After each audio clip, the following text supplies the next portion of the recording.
Një nga gjërat që ka ndodhur është që publiku është lodhur me mënyrën se si ne japim lajmet. Kërkon të shtensionohet.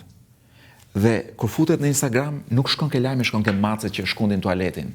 Edhe ty të dalin pastaj dhe ti kënaqesh. Pra është një mënyrë për të harruar argëtim? Jo, për të harruar pak tensionin dhe ankthin që të jep lajmi.